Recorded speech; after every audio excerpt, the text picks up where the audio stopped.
Iran आणि America यांच्यातील युद्धाच्या ठिणग्या आता फक्त सीमेपुरत्या मर्यादित राहिलेल्या नाहीत. आपण बातम्यांमध्ये पाहतोय की तेलाचे भाव वाढतायत, गॅसची कमतरता भासते. पण या युद्धाचा सर्वात भीषण वार अमेरिकन बँकिंग सिस्टम पर्यंत पोहोचलाय. इराणने आता अमेरिकेच्या बँका आणि सायबर सर्व्हर्सना लक्ष्य केलंय आणि याचा परिणाम आपल्या भारतावरही होऊ शकतो. कारण ज्याला आपण डिजिटल इंडिया म्हणतो त्याचं तांत्रिक हृदय आजही अमेरिकेत धडधडतंय. आपला 90% डेटा आजही अमेरिकन सर्व्हर्सवर अवलंबून आहे. अमेरिकेच्या डेटा सेंटर्सवर झालेला एक डिजिटल स्ट्राईक तिथल्या सिस्टम सोबतच आपली इंटरनेट ओळखही अडचणीत आणू शकतो. या दोन देशांच्या युद्धात भारत कसा सॉफ्ट टार्गेट ठरू शकतो आणि आपण स्वतःच्या सुरक्षेसाठी किती सक्षम आहोत हेच मी तुम्हाला या व्हिडिओत सांगणार आहे. सायबर युद्धात सीमा नसतात. 2017चं नॉट पेट्या व्हायरसचं उदाहरण आहे. रशियाने हा व्हायरस युक्रेनसाठी सोडला होता, पण तो जगभर पसरला आणि त्याचा सर्वात मोठा फटका मुंबईच्या JNPT Jawaharlal Nehru port trust बंदराला बसला. युद्ध युक्रेनमध्ये होतं, पण काम ठप्प झालं भारतातल्या मुंबईत. यालाच कोलॅटरल डॅमेज म्हणतात. 2010 मध्ये असंच स्टक्सनेट नावाच्या डिजिटल शस्त्राने इराणचे अणुप्रकल्प जागेवरच फोडले होते. 2020 मध्ये मुंबईत झालेला ब्लॅकआउट देखील न्यूयॉर्क टाइम्सच्या रिपोर्टनुसार परकीय हॅकर्सचा आपल्या पॉवर ग्रिड्सवरचा एक ट्रायल अटॅक होता. आता इराण अमेरिका युद्धामुळे अमेरिकन सर्व्हर्सवर होणारे हल्ले भारताच्या डिजिटल यंत्रणेसाठी धोक्याची घंटा ठरू शकतात. इराणची सायबर आर्मी सज्ज आहे, जिचा एक चुकीचा वापर अमेरिकेसोबत भारताला देखील तांत्रिक अडचणीत लोटू शकतो. हा वार केवळ मोबाईल स्क्रीन पुरता मर्यादित राहणार नाही, तर तो अमेरिकन बँकिंग मार्फत देशाच्या अर्थव्यवस्थेवर परिणाम करू शकतो.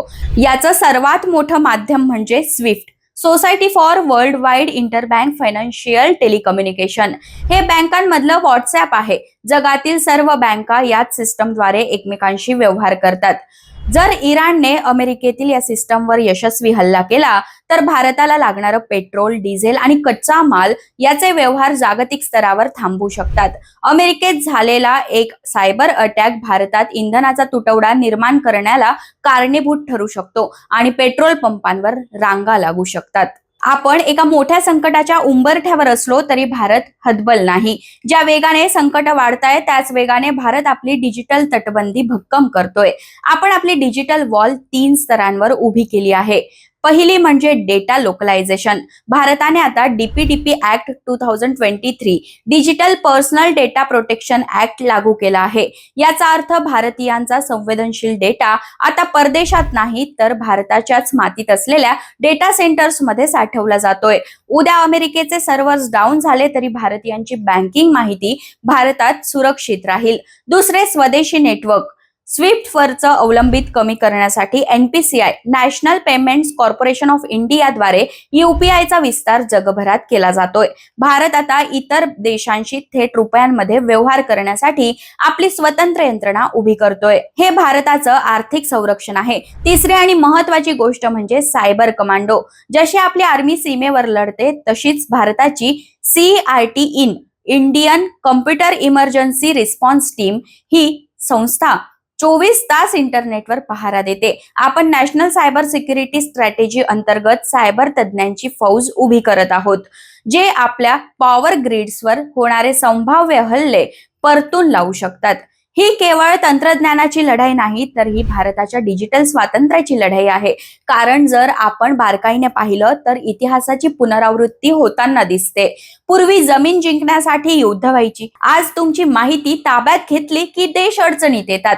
ज्याप्रमाणे ईस्ट इंडिया कंपनी व्यापाराच्या बहाण्याने आली, तसंच आज या मोठ्या टेक कंपन्या आपल्या डेटावर राज्य करत आहेत. हा 21व्या शतकातील डिजिटल वसाहतवाद आहे. या संकटातून वाचण्याचा एकच मार्ग आहे, स्वतःचा डेटा स्वतःच्या देशात सुरक्षित ठेवणं आणि आपली डिजिटल स्वावलंबित जपणं. जोपर्यंत आपण परदेशी ऍप्सवर अवलंबून आहोत तोपर्यंत आपण पूर्णपणे सुरक्षित नाही. तर माहिती कशी वाटली? माहिती आवडली असेल तर पुढे शेअर जरूर करा आणि story.com ला सबस्क्राईब करा.